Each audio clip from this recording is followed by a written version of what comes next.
আদাব ম্যাম। ওয়ালাইকুম আসসালাম। ভালো আছেন? আসসালামু আলাইকুম মিস। ওয়ালাইকুম সালাম। আসসালামু আলাইকুম মিস। ঈদ কেমন কাটলো সবার? জি ম্যাম ভালো। আলহামদুলিল্লাহ ম্যাম, আপনার কেমন কাটলো? ভালো। আজকে কি পড়াবো আপনাদেরকে? ঈদের পরে ফার্স্ট ক্লাস আজকে, ভুলে গেছি কতটুকু পড়াইছিলাম। বাল্যবিবাহ। বাল্যবিবাহ পর্যন্ত। স্ক্রিন দেখা যাচ্ছে? জি ম্যাম। হ্যাঁ, বাল্যবিবাহ বন্টন ও বর্জন সম্পত্তি না।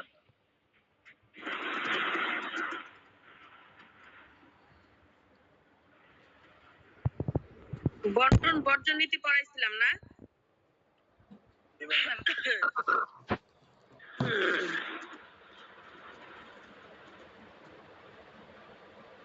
আচ্ছা, আজকে দেখবো ইসলামী আইনে ঐশ্বরিক উৎস থেকে সৃষ্টি আলোচনা। ম্যাথের ক্লাসটা আমি আপনাদের পরে নিব, স্বপ্ন শেষ করে তারপর নিব। আচ্ছা, আজকে দেখবো হচ্ছে ইসলামী আইনে ঐশ্বরিক উৎস থেকে সৃষ্টি আলোচনা। জিনিসটা কি? মহান আল্লাহ তাআলা এবং তার রাসূলগণ মানে আমাদের মূল ভিত্তিটা কি? আমাদের মূল ভিত্তি ইসলাম।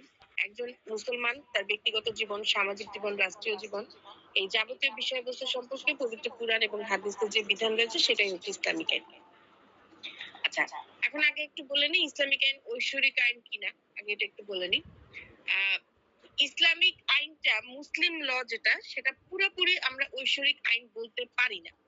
এখন কথা হচ্ছে ঐশ্বরিক আইন মানেটা কি? ঐশ্বরিক আইন মানে হচ্ছে সরাসরি আল্লাহ প্রদত্ত আইন কিনা, ঠিক আছে? তো এটাকে আমরা সরাসরি আল্লাহ প্রদত্ত আইন বলতে পারি না। কেন বলতে পারি না? তার কারণ হচ্ছে আমরা কিন্তু মুসলিম আইনটাকে কিছুটা হইলেও মডিফাই করছি। মডিফাই মিন্স আমি একটু বলি, আমরা যদিও ইসলামের অত গভীরে আমি এখানে কিছু বলতে চাচ্ছি না, জাস্ট আপনাদের বোঝার স্বার্থে কিছুটা আমি একটু আলোচনা করি। আল্লাহ তাআলা আমাদের উপর মানে নবী রাসূলদের উপর যে ওহী নাজিল করেছিলেন, নবী রাসূলগণ সেই ওহী আমাদেরকে জানাইছেন, ঠিক আছে? মানে আমাদের বলতে আমাদের যে সাহাবীগণ ছিলেন তাদেরকে জানানো হয়েছে। সাহাবীগণরা আবার আমাদের মানে উম্মত যারা ছিলেন তখনকার আমলে ওনাদেরকে একভাবে জানাইছেন, ঠিক আছে? কারণ একটা জিনিস খেয়াল মনে রাখবেন, আপনার কথার সাথে আমার কথা মিল হবে না। কনসেপ্টটা হয়তো বা সেম হবে কিন্তু কথা কিন্তু মিল হবে না। লাইক আমি আপনাদেরকে যেভাবে বুঝাই ক্লাসটা, সেম এই ক্লাসটা যদি আপনাদের অন্য একজন টিচার নেয়, ওনাদের বোঝার বিষয়টা এবং আমার বোঝানোর বিষয়টা কি একরকম হবে? হয়তো বা কনসেপ্টটা একদম সেম টু সেম ক্লিয়ার থাকবে, বাট বোঝানোর বিষয়টা কিন্তু সেম হবে না। লাইক আমি আপনাদেরকে যেই এক্সাম্পল গুলো দিয়ে বুঝাবো, উনি আপনাদেরকে অন্য কোনো এক্সাম্পল দিয়ে বুঝাইতে পারেন। বিষয়টা কি তাই না? বলেন, আপনার কথা আর আমার কথা কি কখনো এক হবে, সেম টু সেম? না, হবে না। এমনি ভাবে আমাদের নবী রাসূলগণের উপর যে ওহী নাজিল হয়েছিল আল্লাহর তরফ থেকে, উনি নবী রাসূলগণ তার সাহাবীগণদেরকে যেভাবে বলছিলেন, সাহাবীগণরা কনসেপ্ট ঠিক ছিল কিন্তু তাদের কথা তো একরকম ছিল না, তাই না? তো সাহাবীগণরা তার উম্মতদেরকে আরেকভাবে বলছেন। এইভাবে কালের বিবর্তনে, লাইক ইভেন এখন দেখবেন আস্তে আস্তে এই যে আমরা এখন এই বিষয়গুলো জানি কোত্থেকে? আমরা বিষয়গুলো জানি আমাদের যে হুজুর, ইমাম সাহেব, ঠিক আছে? যারা একটু মনে করেন যে কি বলবো এখানে ইসলামী বিষয়বস্তু নিয়ে একটু বেশি ইসলামিক স্কলাররাও জানে ব্যাপার।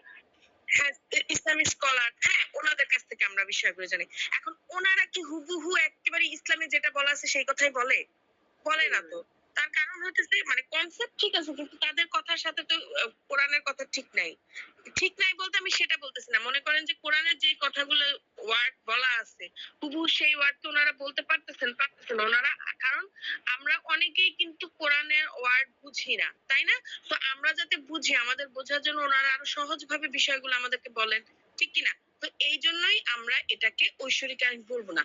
ঐশ্বরিক আইন বলতে বোঝাচ্ছে একেবারে হুবহু আল্লাহ যে কথাটা বলছেন সেই কথাটা এখানে লেখা আছে কিনা। যে এই জিনিসটা একমাত্র কোরআন মাজিদ, কোরআন শরীফ ছাড়া আমরা কিন্তু অন্য কোনো কিছুকেই ঐশ্বরিক আইন বলতে পারি না। সেই জায়গায় মুসলিম আইন একটা আইন শুধুমাত্র। ঠিক আছে? সো এইটাকে আমরা কখনোই ঐশ্বরিক আইন বলতে পারবো না। ইভেন দেখেন ইসলামে আরো একটা বিষয়, আমি একটা সহজ এক্সাম্পল দিই। ইসলামে কি বলা হয়েছে? চুরি করলে তোমরা হাত কেটে দাও। আসলে কি চুরি করলে হাত কেটে দেওয়া হয় বলেন তো? কয়টা দেশে আছে যে চুরি করলে আসলে হাত কেটে দেয়? বলেন। যতগুলো মুসলিম কান্ট্রি আছে, কয়টা কান্ট্রিতে সত্যি সত্যি চুরি করলে হাত কেটে দেওয়া হয় বলেন? একমাত্র সৌদি আরব ছাড়া অন্য কোথাও কিন্তু এই জিনিসটা করা হয় না। ইভেন সৌদি আরবেও কিন্তু পুরাপুরি মানা হয় না আইন। ঠিক আছে? সো মানে আমরা এটাকে ঐশ্বরিক আইন বলতে পারি না। ইসলামে যে বিষয়গুলো বলা হয়েছে কালের বিবর্তনে আস্তে আস্তে এই জিনিসগুলা পরিবর্তন হয়েছে। যেমন ইসলামিক আইনে দেখেন, যদিও মানে বিষয়টা একটু অন্যরকম, পরকীয়ার শাস্তি কি দেয়া আছে? জেনাকারী বা পরকীয়ার শাস্তি দেয়া আছে, তাকে পাথর মারতে মারতে মেরে ফেলতে হবে অর্ধেক ইসে। কিন্তু আমাদের আহ, এই ইসে বর্তমান সমাজে কি এই জিনিসটা হয় বলেন? হয়? না না হয় না, হয় না। ইভেন আমাদের মুসলিম আইনেও কিন্তু এই জিনিসটা বলা হয় নাই। কোথাও কি বলা হয়েছে? একটু ভালো করে খেয়াল করবেন, বলা হয় নাই। সো এই জন্য আমরা এটাকে ঐশ্বরিক আইন বলবো না। ঐশ্বরিক আইন হচ্ছে সরাসরি আল্লাহ প্রদত্ত যে আইনটা, অর্থাৎ ঈশ্বর যে আইনটা তৈরি করছেন সেইটা। আর মুসলিম আইনটা কখনোই ঐশ্বরিক আইন না। তার কারণ হচ্ছে এটা কালের বিবর্তনে ধীরে ধীরে ধীরে ধীরে এটা পরিবর্তন হয়েছে। ঠিক আছে? নবী রাসূলগণ যখন ছিলেন তখন যে সাহাবীরা বলছিলেন, ওনারা চলে যাওয়ার পর, ওনাদের মৃত্যুর পরে ওনাদের যে প্রজন্ম, তারা এসে একভাবে পরিবর্তন করছেন। এর পরবর্তী প্রজন্ম এসে একভাবে পরিবর্তন করছে। বর্তমানে আমরা দেখেন মুসলিম আইনটাকে মডিফাই করে আমরা কিন্তু মুসলিম আইনটা পুরোপুরি মানতেছি না। এই মুসলিম আইনটাকে মডিফাই করে আমরা আরো 3টা আইন তৈরি করে ফেলছি। The court of family law ordinance 1961, ঠিক আছে? তারপর মুসলিম ফ্যামিলি ল অর্ডিন্যান্স 1984। এই যে দেখেন আমরা কয়েকটা আইন তৈরি করে ফেলছি। ঠিক কিসের কারণে তৈরি করছি? আমরা পুরোপুরি মুসলিম আইনটাকে মানতেছি না, মডিফাই করতেছি। হ্যাঁ, মুসলিম আইনটা মূল আইন, কিন্তু সেই মূল আইনের আলোকে আমরা অনেকগুলো আইন এখানে মডিফাই করছি। কেন করছি? বর্তমান সমাজের প্রেক্ষাপটে, সামাজিক প্রেক্ষাপট অনুযায়ী আমাদের এই আইনগুলো দরকার। ঠিক আছে? যেমন মুসলিম আইনে যদি 4টা বিবাহ করা হয় সেই জায়গায় কোনো শাস্তির বিধান নাই। কিন্তু দেখেন আমরা মুসলিম ফ্যামিলি ল অর্ডিন্যান্স 1961, যেমন কোর্টে, ফ্যামিলি কোর্টের যে বিষয়গুলো, অর্থাৎ পারিবারিক মামলার যে বিষয়গুলো, সব জায়গায় মুসলিম ফ্যামিলি ল অর্ডিন্যান্স 1961টাকে মানা হয়। এখানে কিন্তু স্পষ্টভাবে কি এর বিচার ব্যবস্থা রয়েছে। তো এই জন্য আমরা মুসলিম আইনকে কখনোই ঐশ্বরিক আইন বলবো না। অর্থাৎ আমরা বলতে পারি না ইসলামী আইনটা ঐশ্বরিক আইন থেকে সৃষ্টি। বুঝাতে পারছি বিষয়টা? সবাই বুঝতে পারছেন? জি ম্যাম। ম্যাম। জি ম্যাম। আচ্ছা, এখন একটু আমি যা যা বললাম এখানে এই জিনিসটাই লেখা হয়েছে। তারপর আমি একটু আপনাদের বোঝার স্বার্থে একবার করে রিভাইজ করতেছি। দেখেন, ইসলামিক আইন একটি ঐশ্বরিক আইন, তবে সম্পূর্ণভাবে এটাকে ঐশ্বরিক আইন বলা যাবে না। কারণ ইসলামী আইনের মধ্যে মহান আল্লাহর বিধান রয়েছে, নবী রাসূল সাল্লাল্লাহু আলাইহি সাল্লামের হাদিস রয়েছে, বিভিন্ন মুস্তাহিদগণদের অভিমত ইত্যাদি রয়েছে। অর্থাৎ ইসলামিক আইনটা ঐশ্বরিক এবং মানব চরিত আইন সম্বলিত একটি আইন। অর্থাৎ সরাসরি ইসলামিক আইন, আই মিন ঐশ্বরিক আইন এটাকে বলা যাবে না। মানব চরিত একটা আইন, অর্থাৎ মানুষও তো কালের বিবর্তনে এটাকে পরিবর্তন করছে বিভিন্ন ভাবে, তাই না? এই জন্য আচ্ছা, দেখেন মহান আল্লাহ তাআলা পবিত্র কোরআনে ইসলামী আইনে অনেক বিধান দিয়েছেন। কোরআনে অনেক বিধান আছে যা সাধারণ মানুষের বোধগম্য, অর্থাৎ সাধারণ মানুষ বুঝতে পারে না, যেটা একটু আগে বুঝলাম। আর এগুলা বোঝানোর জন্য, এগুলা ব্যাখ্যা করানোর জন্যই কিন্তু আমাদের নবী রাসূলগণ কি করছেন? সাহাবীগণদেরকে শিক্ষা দিচ্ছেন। সাহাবীগণরা তার উম্মতদেরকে শিক্ষা দিচ্ছেন। ওইভাবে কালের বিবর্তনে আস্তে আস্তে আস্তে আস্তে আস্তে আস্তে আমরা জানতে পারতেছি। ইভেন দেখবেন অনেক জায়গায় দেখবেন ইসলাম সম্পর্কে একটা ভুল ধারণা সৃষ্টি হচ্ছে। ইসলামে যে জিনিসটা বলা হচ্ছে সেইটাকে আমাদেরকে না বুঝে অন্যভাবে বোঝানো হচ্ছে। অনেক জায়গায় ইমামরা আছেন, আমি সবার কথা বলতেছি না, হুজুর আছেন, ইমামরা আছেন, এভাবেই কিন্তু আমাদেরকে বোঝাচ্ছে, অর্থাৎ ভুল ব্যাখ্যা দিচ্ছেন। ঠিক আছে? অনেক জায়গায় আছে, সব জায়গায় বলতেছি না। তো আবার দেখবেন কতগুলো কুসংস্কারের বিষয়, মানে ইসলামে বলা হয়েছে একভাবে, অথচ নারীদের উপর চাপাই দিতেছে অন্যভাবে, জোরপূর্বক। এই যে বিষয়গুলো, ঠিক আছে, এগুলো দেখেন আমাদেরকে ব্যাখ্যা করানোর জন্য ওনাদেরকে রাখা হয়েছে, কিন্তু ওনারা ভুল ব্যাখ্যা দিচ্ছে।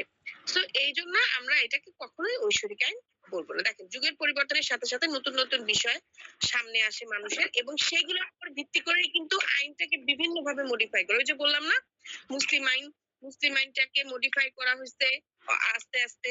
এরপরে দেখেন আমাদের এই যে বর্তমান সমাজের সাথে কালের প্রেক্ষাপটের সাথে মিলায় মুসলিম ট্রাইব্যুনাল তৈরি করা হয়েছে। এই যে কতগুলো আইন তৈরি করা হয়েছে, এটার কথাই বলা হয়েছে। তবে এখানে একটা কথা আছে, ইসলামী আইন ঐশ্বরিক আইন থেকে সৃষ্টি, এই কথা বলা যায়। তার কারণটা কি? দেখেন, তার কারণটা হচ্ছে আল কোরআন হলো ইসলামিক আইনের একটা প্রধান অংশ। দেখেন, আমাদের এই যে মুসলিম আইনের কথা আমরা বলি, এই মুসলিম আইনটা কোত্থেকে সৃষ্টি হয়েছে কেউ কি বলতে পারেন? আমাদের মহান আল্লাহ তাআলা কিন্তু মুসলিম আইন তৈরি করেন নাই। উনি কি তৈরি করছেন? উনি কি নাজিল করছেন? কোরআন মাজিদ না? হ্যাঁ, কোরআন মাজিদ আমাদের 4টা ওহী আছে, ঠিক আছে? এগুলো উনি নাজিল করছেন। উনি কি মুসলিম আইন নাজিল করছেন? করেন নাই। তাহলে দেখেন, কোরআন থেকেই কিন্তু কি করা হয়েছে, কোরআনের কিছু ব্যাখ্যাগুলো থেকে ব্যাখ্যার মাধ্যমে জানার মাধ্যমে কিন্তু মুসলিম আইনটা তৈরি করা হয়েছে না বলেন? এই কারণে ইসলাম আইনটাকে আমরা একদিক থেকে ঐশ্বরিক আইন বলতেও পারি, তার কারণ আল কোরআনের মধ্যে থেকেই এই ইসলামিক আইনটা তৈরি করা হয়েছে। এটাই হচ্ছে মূল উৎস। তবে দীর্ঘ 23 বছর ধরে মহান আল্লাহ তাআলার ওহীর মাধ্যমে রাসূল সাল্লাল্লাহু আলাইহি সাল্লামের নিকট যে বাণী পাঠিয়েছিলেন, এই বাণী যেটা বললাম, রাসূল সাল্লাল্লাহু আলাইহি সাল্লাম তার সাহাবীগণকে বলছেন, সাহাবীগণরা সেটা লিপিবদ্ধ করছেন, তারপরে আমাদেরকে বুঝাইনো হয়েছে। এই যে বিষয়গুলো, এইটার মাধ্যমেই মূলত মুসলিম আইনের সৃষ্টি। মুসলিম আইন বা ইসলামিক আইন যেটাই বলেন না কেন, এটা সৃষ্টি হইল। বুঝাইতে পারছি আমি? তার মানে আমরা নিঃসন্দেহে কি বলতে পারবো, ইসলামিক আইন ঐশ্বরিক আইন হইতে সৃষ্ট আইন কথা সত্যি, কিন্তু সম্পূর্ণভাবে আমরা এটাকে ঐশ্বরিক আইন বলতে পারি না। এটা ঐশ্বরিক আইন এবং মানবচরিত আইনের সংমিশ্রণ। বুঝাইতে পারছি বিষয়টা ক্লিয়ার? তাহলে এটাকে আমরা কি বলতে পারি না, সম্পূর্ণভাবে ঐশ্বরিক আইন বলতে পারতেছি না। কেন বলতে পারতেছি না, কেউ একজন বলেন? কারণ হচ্ছে কোরআনের বলেন। ইসলামী আইন মানুষেরও মানব হ্যাঁ, মানুষেরও এটার মধ্যে বেশ কিছু রচনা লিখছেন, ঠিক আছে? কালের বিবর্তনের, যুগের পরিবর্তনের সাথে সাথে অনেক পরিবর্তন আসছে, যেটা নাকি সাধারণ মানুষ উল্লেখ করছেন। ওকে, এরপরে কি, ইসলামিক আইন কি ব্যাপক এবং গতিশীল? যদি কোনো সমস্যা কোরআন এবং হাদিসে উল্লেখ না থাকে, সেক্ষেত্রে তুমি কি করবে? এই যে দেখেন, এখানে দেখেন কথা চলে আসছে, প্রত্যেকটা বিষয় যে কোরআন মাজিদে থাকবে, প্রত্যেকটা সমস্যার সমাধান যে কোরআন মাজিদে থাকবে, এমন তো কোনো কথা নেই, আছে? হ্যাঁ, এটা সত্য যে আমাদের কোরআন মাজিদে কিন্তু মোটামুটি সকল সমস্যার সমাধান আছে, আছে না? দেখবেন আমাদের যখন রোগ হয়, আমরা ডাক্তারের কাছে যাই কিনা ডাক্তারের কাছে? প্রথমেই আমরা ডাক্তারের কাছে যাই। তো ডাক্তারের কাছে যাওয়ার পাশাপাশি আমরা কি আল্লাহকে ডাকি না? আল্লাহর কাছে সুস্থতা প্রার্থনা করি না? বলেন। করি কি? হ্যাঁ, ইভেন অনেকে দেখবেন কিন্তু ইসলামিক চিকিৎসা নেয়, খুব একটা ভালো মতো যায় না, লাইক রুকাইয়া টাইপের কিছু, রুকাইয়া, তারপরে হচ্ছে হিজমা সেন্টার যেগুলোকে বলা হয়। এই যে হিজমা বলেন, রুকাইয়া বলেন, এগুলো কি? এগুলো কোত্থেকে আসছে? এগুলো তো ইসলামের বাণী, ঠিক কি না? ইসলামের বাণীগুলো না আমাদের কোরআন থেকে। যেমন ফর এক্সাম্পল ধরেন আপনার পেটে কোনো সমস্যা হচ্ছে, ধরেন গ্যাস্ট্রিকের সমস্যা হচ্ছে, তা আপনি কোথায় যাবেন? কোন ডাক্তারের কাছে যাবেন? মাথার ডাক্তারের কাছে যাবেন না গ্যাস্ট্রিকের ডাক্তারের কাছে যাবেন? অবভিয়াসলি আপনি গ্যাস্ট্রোএন্টারোলজির কাছে যাবেন, আপনি একজন গ্যাস্ট্রোএন্টারোলজি দেখাবেন। ঠিক তেমনি ভাবে যারা কোরআনটাকে, বিশেষ করে এখানে যারা মাদ্রাসা স্টুডেন্ট আছে তারা এই জিনিসটা বুঝবেন, যারা কোরআনটাকে ওইভাবে রপ্ত করছেন, তারা কিন্তু জানেন কোরআনে কোথায় কোথায় পেট সম্পর্কে বলা হয়েছে। পেটকে আরবিতে বলা হয় বুতুন, ঠিক আছে? এই বুতুন নিয়ে যেখানে যেখানে বলা আছে, যে আয়াতগুলা বলা আছে, ওই সবগুলো আয়াতকে তারা একসাথে করে একটা রুকাইয়া তৈরি করছেন। এই রুকাইয়াটাকে আপনাকে দিল। তাহলে দেখেন আমরা কি করতেছি, আমরা যেমন ডাক্তারের কাছে যাচ্ছি, ঠিক তেমনি ভাবে আমরা কিন্তু ইসলামিক দৃষ্টিতে, অর্থাৎ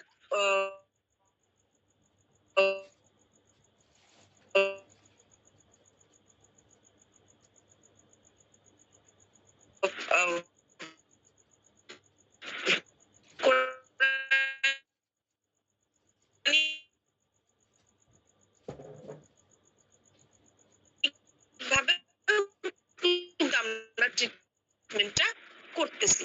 এই জিনিসটা হচ্ছে দায়িত্বশীলতা সম্পর্কে যদি আমরা বলতে চাই তাহলে কি বলবে, ইসলামিক আইনটা সংবিধান এবং সংসদ যেটা এর মাধ্যমে এটা তৈরি হয় নাই।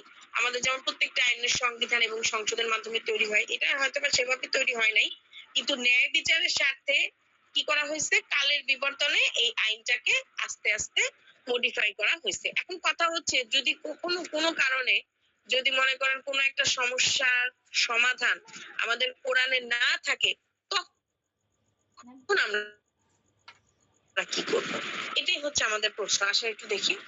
দেখেন, ইসলামিক আইনের ব্যাপকতা এবং গতিশীলতা সম্পর্কে বলতে গেলে উপমহাদেশের আদালত সমূহ মুসলমানদের সকল ব্যাপারে ইসলামী আইনের প্রয়োগ করা হয় না। খেয়াল করছেন, সকল ব্যাপারে সকল বিষয়ে কিন্তু ইসলামিক আইন প্রয়োগ করা হয় না, কতগুলো ব্যাপারে মাত্র প্রয়োগ করা হয়, মানে গুটি কয়েক। বিশেষ করে পারিবারিক যে বিষয়গুলো থাকে, এই পারিবারিক বিষয়গুলোর উপরেই কিন্তু আপনার এই মুসলিম আইনটা ব্যবহার করা হয়, প্রয়োগ করা হয়। লাইক ডিভোর্স, তারপরে হচ্ছে বিবাহ, এরপরে মানে বিয়েটা করানোর বিষয়, কাবিনের যে বিষয়টা, তারপরে হচ্ছে আপনার বিবাহ বিচ্ছেদ হয়ে যাওয়ার পর যদি হাজবেন্ড পুনরায় বিয়ে করতে চায় তাহলে সেই বিষয়টা, তারপরে হচ্ছে বাচ্চার কাস্টডি, মানে এই ছোটখাটো মানে বিষয়গুলো যেগুলো আর কি পারিবারিক বিষয়গুলো, এগুলাকে ব্যবহার। আর সবচেয়ে বড় একটা বিষয় হইতেছে যেটার কারণে মূলত মুসলিম আইন ব্যবহার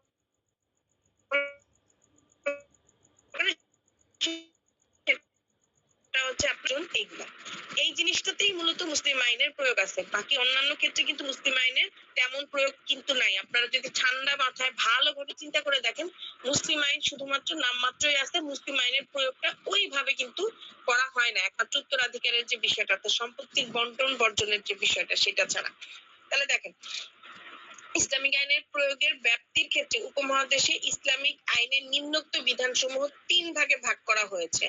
একটা কি দেখেন, সংসদের যে সমস্ত বিধান মুসলমানদের ক্ষেত্রে প্রয়োগের জন্য স্পষ্ট নির্দেশনা দিয়েছে, যেমন উত্তরাধিকার, যেটা আমি বললাম ওই যে আপনি মুসলিম আইনটা ব্যবহার করেন বা না করেন, আপনাকে কিন্তু এই যখন আপনি সম্পত্তি বন্টন করবেন, আপনার সন্তানদেরকে সম্পত্তি বন্টন করে দিবেন, বা আপনার বাবা মা যখন আপনাদেরকে সম্পত্তি বন্টন করে দিবে, তখন ইসলামী শরিয়া মোতাবেক যেই রুলস গুলা বলা হয়েছে, যেই হিসাবের মাধ্যমে দিতে বলছে, সেই হিসাবটা আপনাকে ফলো করতে হবে।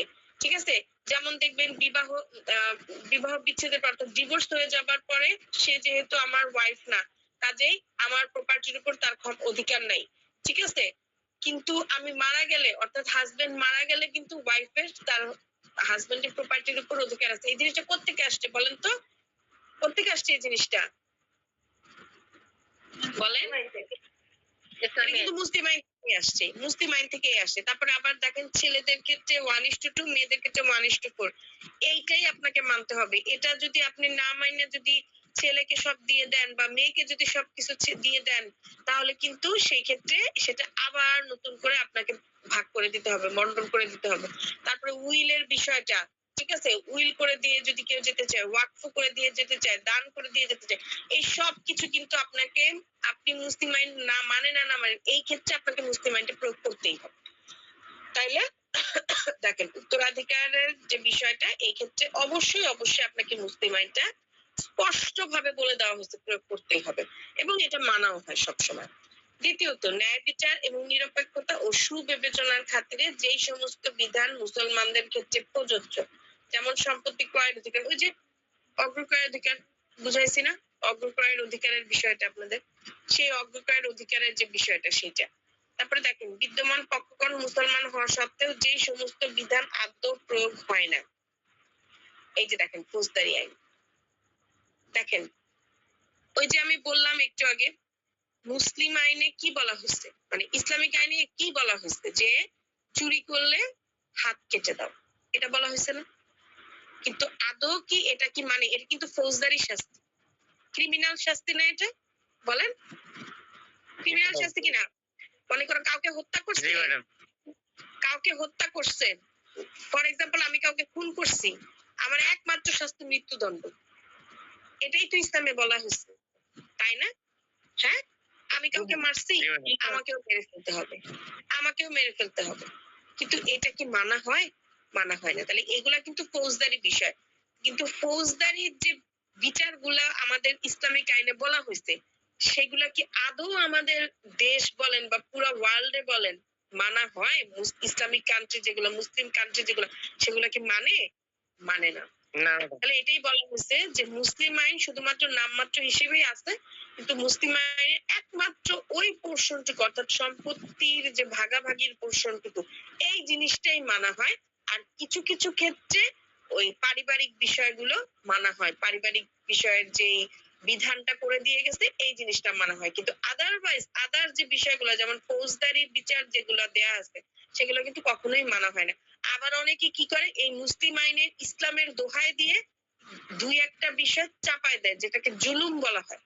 ঠিক আছে, যেটাকে একেবারে পুরাপুরি জুলুম বলা হয়। ঠিক আছে, এই যে বিষয়গুলো, এটাই বলা হয়েছে। আমরা আসলে বর্তমানে মানে কি বলবো, মানে মানুষ ইসলামটাকে একেবারে শো অফ হিসেবে নিচ্ছি।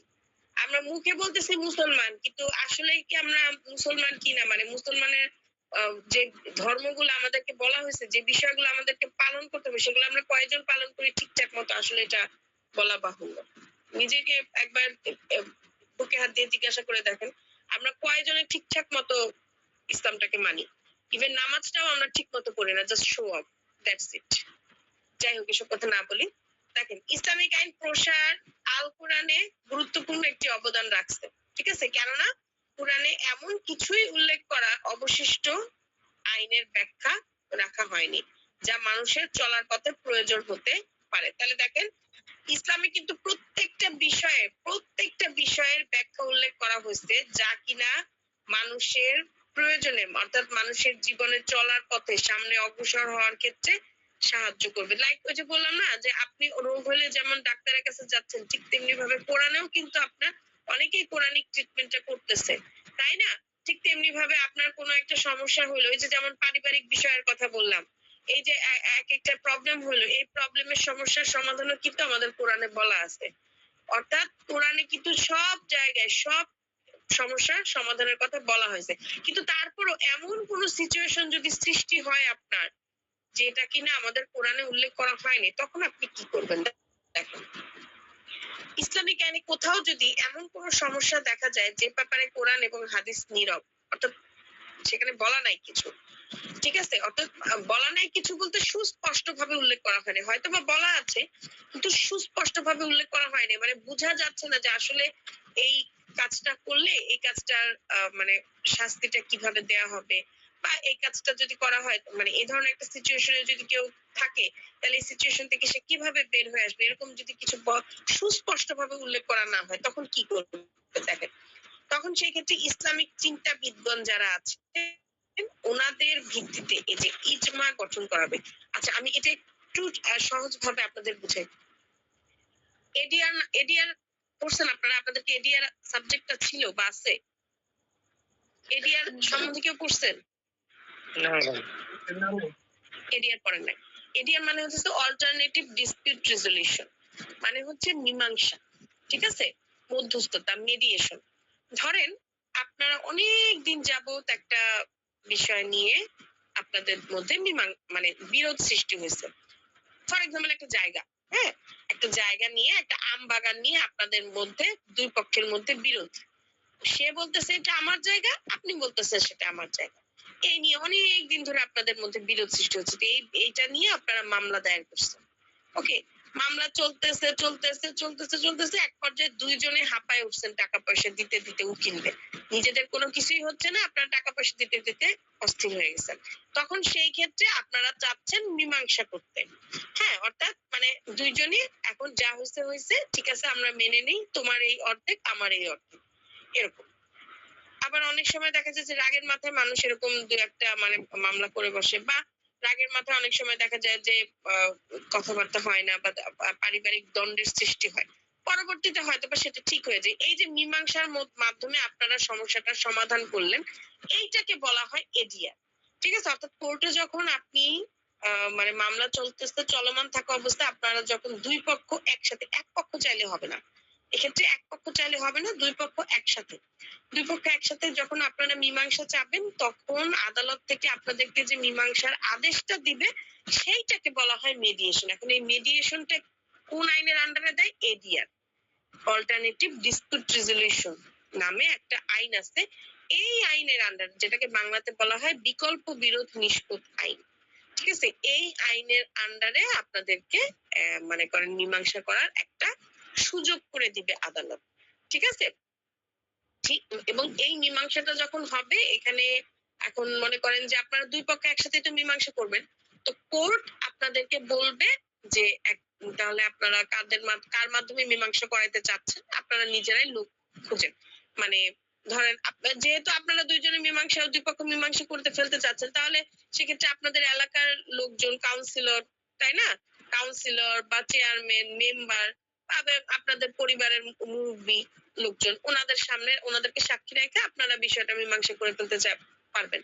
তো এই যে দেখেন, মানে কোর্টই আপনাদেরকে সুযোগ দিবে। এখন যদি মনে করেন যে কোনোভাবে আপনারা না পারেন জোগাড় করতে, তখন সেই ক্ষেত্রে কোর্ট নিজে থেকে একজনকে আপনাদের জন্য অ্যাপয়েন্ট করে দিবে, যে সে মানে দুই পক্ষের কেউ না, কোর্ট থেকে নিউট্রাল একজন ব্যক্তি, মানে যে কিনা আমাকেও চিনে না, আপনাকেও চিনে না, আমাদের দুই পক্ষের কাউকেই চিনে না, একদম নিউট্রাল পার্সন, যে কোর্টের হয়ে কাজ করবে, আমাদের মধ্যে মীমাংসা করে দিবে।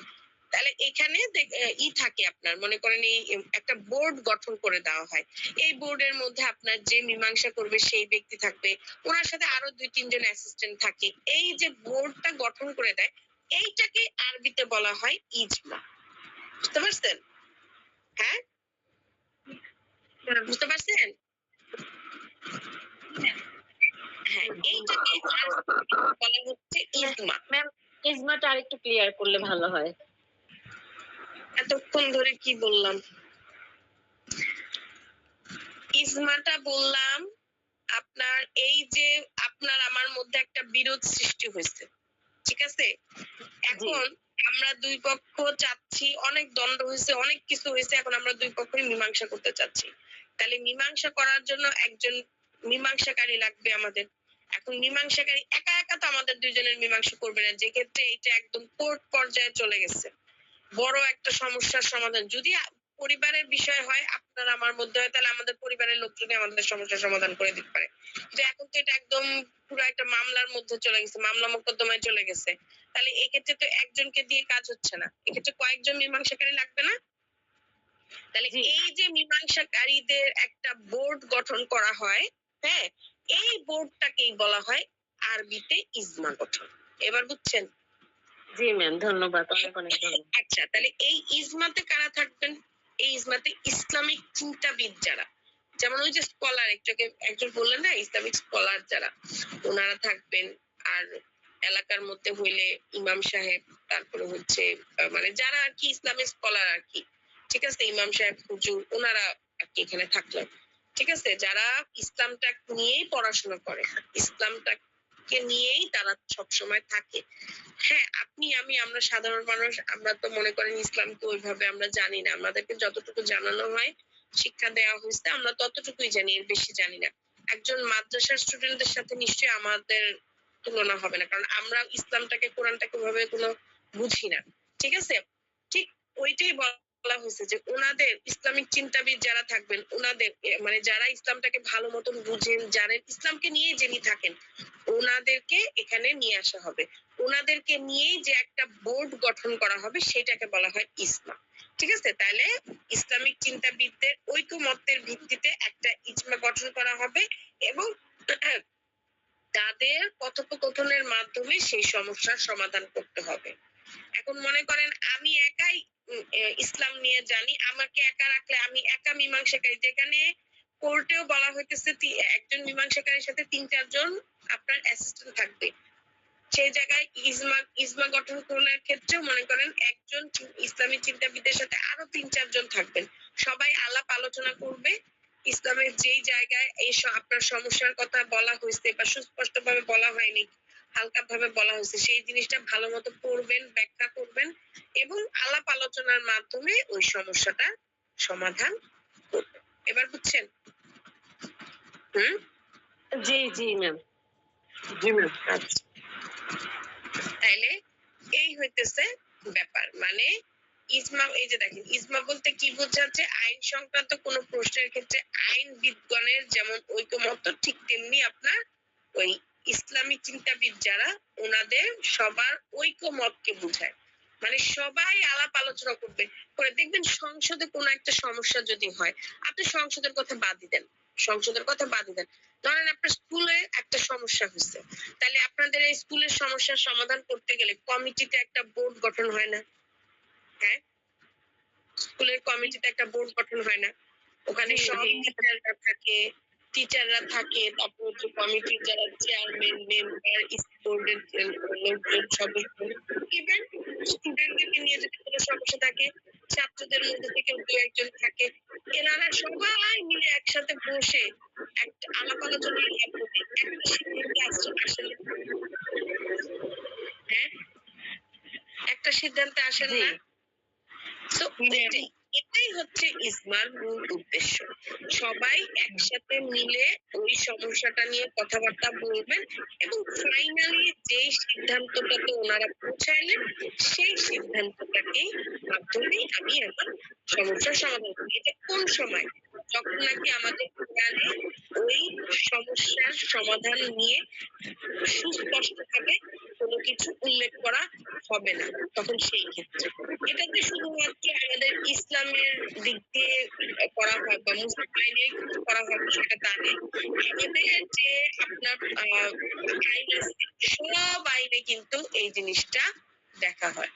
যখনই মনে করেন যে ইভেন ধরেন কোন একটা কেস, খুবই একটা রেয়ার কেস, মানে কেসটা তদন্ত করতে করতে, হিয়ারিং হইতে হইতে, অর্থাৎ শুনানি হইতে হইতে এমন একটা পর্যায়ে চলে গেছে যে সব কিছু উল্টাপাল্টা, মানে যতই সাক্ষ্য প্রমাণ সামনে থাকুক না কেন, সাক্ষ্য প্রমাণগুলো আস্তে আস্তে আস্তে আস্তে এতটাই আপনার ঘোলাসার মতো হয়ে গেছে যে কোনোভাবেই কেসটা সলভ করতে পারতেছে না, কোনোভাবেই সত্যিকারের যে কালপ্রিট সেটাকে আপনি ধরতে পারতেছেন না। এরকম ক্ষেত্রে কি করে জানেন? এরকম ক্ষেত্রে বিচারকদের একটা বোর্ড গঠন হয়, 3-4 জন বিচারক থাকেন, ওনারা 3-4 জন বিচারক বসে সেই আপনার এই যে হিয়ারিং গুলো, মানে বিবাদী পক্ষের উকিল কি বললো, বাদী পক্ষের উকিল কি বললো, কি কি এভিডেন্স তারা প্রমাণ করলো, এই সব কিছু নিয়ে তারা একটা আলাপ আলোচনার মাধ্যমে ফাইনাল একটা সিদ্ধান্তে আসে।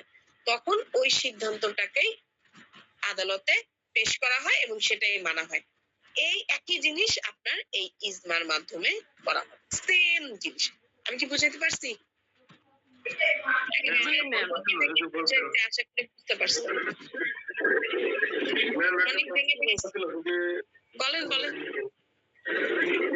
ইজমার মাধ্যমে যে সমস্যাটা সমাধান করা হয়, ডকুমেন্টের মাধ্যমে কোনো সমাধান করা হয় না, শুধু মৌখিকের মাধ্যমে সমাধান করা হয়।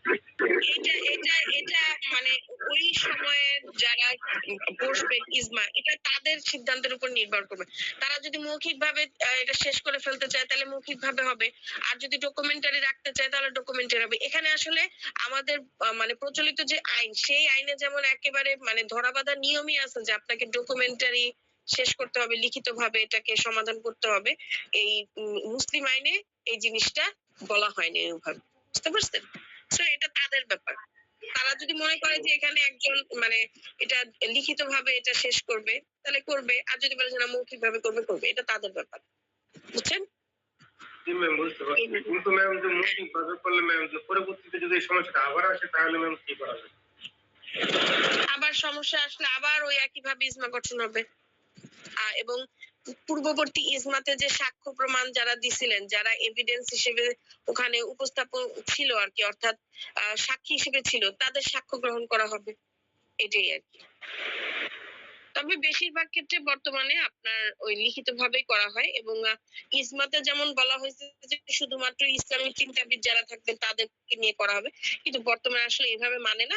ইসলামী চিন্তাবিদ তো থাকেই, অবশ্যই থাকে, পাশাপাশি কিন্তু একজন লয়ার, তারপরে হইতেছে আপনার কাউন্সিলর, মেম্বার, ওনাদেরকেও রাখা হয় এবং লিখিত ওই 100 টাকা স্ট্যাম্প পেপার বা 300 টাকা স্ট্যাম্প পেপারে লিখিত ভাবে এটা শেষ করা হয় বর্তমানে।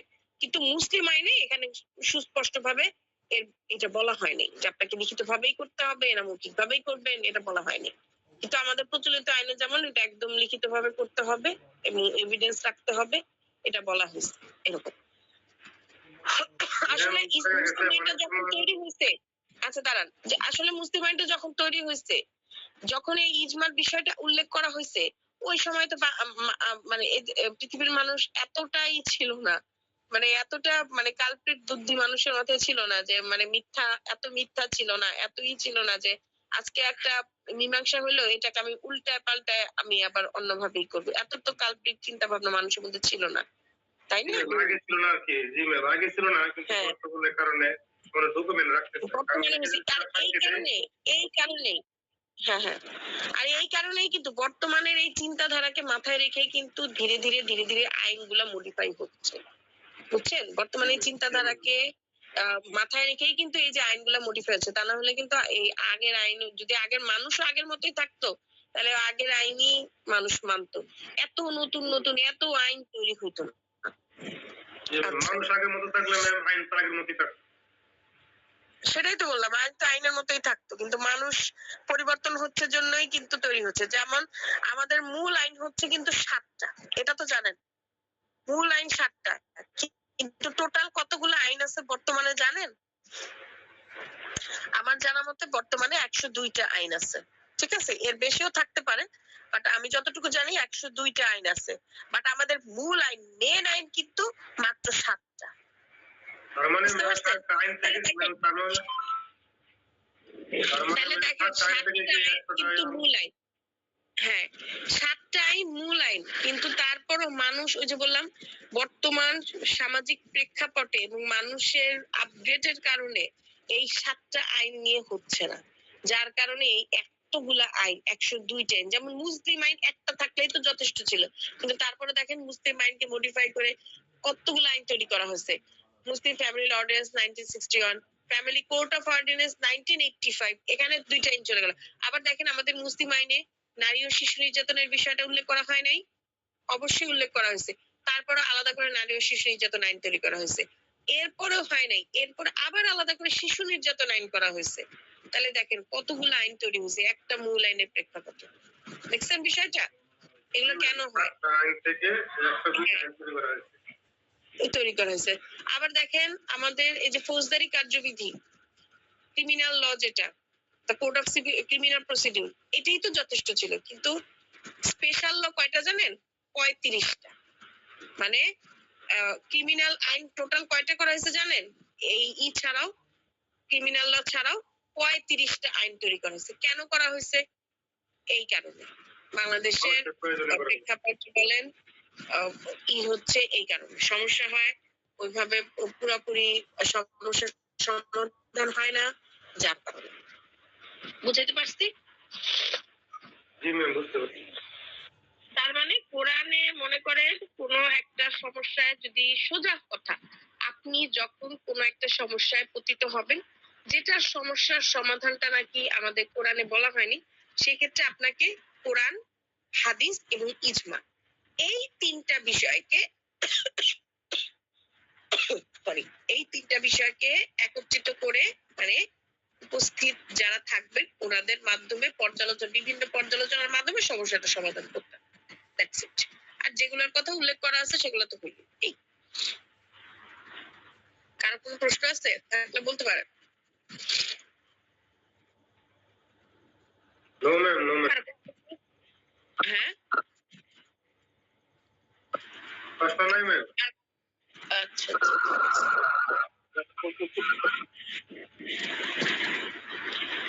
দেনমোহরের বিষয়টাকে আজকে পড়াবো নাকি নেক্সট ক্লাসে পড়াবো? রায়হান ভাই, ম্যাম নেক্সট ক্লাসে পড়ালে ম্যাম ভালো হয়।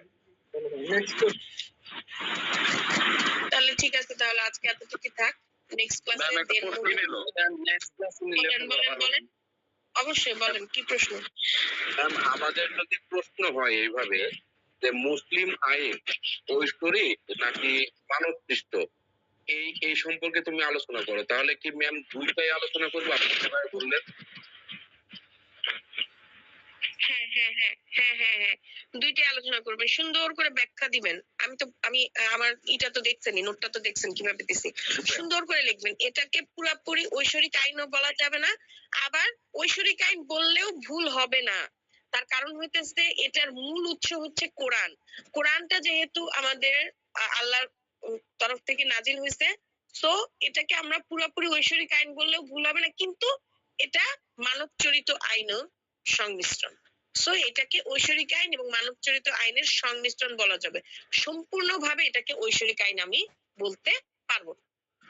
আপনি এভাবে আলোচনা করবেন, ব্যাখ্যা দিয়ে সুন্দর করে আলোচনা করবেন, বুঝছেন? মানে প্রথমে লিখবেন যে এই মুসলিম আইনটা ঐশ্বরিক আইন, ঠিক আছে, তারপরে লিখবেন কিন্তু সম্পূর্ণভাবে এটাকে ঐশ্বরিক আইন বলা হবে না, এটা ঐশ্বরিক আইন এবং মানবচরিত আইনের সংমিশ্রণ। তার কারণটা কি সেটা খুব সুন্দর করে ব্যাখ্যা করবেন, যেটা আমি এতক্ষণ বললাম, বুঝছেন? Ma'am, thank you.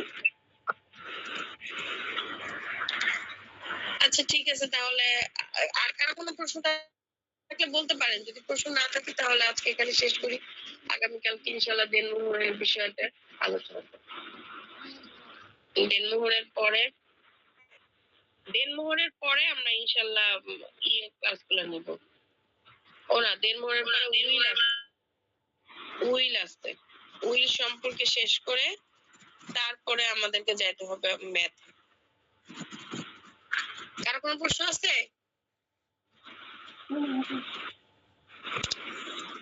নাই ম্যাম। তাহলে আমি ক্লাসটা লিড নিলাম। সবাই ভালো থাকবেন। জি ম্যাম, আদাব ম্যাম। ধন্যবাদ ম্যাম। জি ম্যাম। আসসালামু আলাইকুম ম্যাম। আসসালামু আলাইকুম।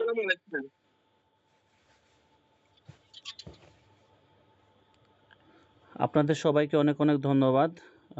পরবর্তী ক্লাস কোন দিন হবে গ্রুপে জানানো হবে, আশা করি সোমবারে হবে। আর আপনারা নিয়মিত হবেন সবাই। আর ফেসবুক গ্রুপে একটু সময় দিবেন আপনারা। ফেসবুক গ্রুপে আপনারা দেখতেছেন যে বিভিন্ন পড়ালেখা সংক্রান্ত পোস্ট করা হচ্ছে। আর সবাই ভালো থাকবেন, সুস্থ থাকবেন, দোয়া করি আপনাদের সবার জন্য। ধন্যবাদ সবাইকে।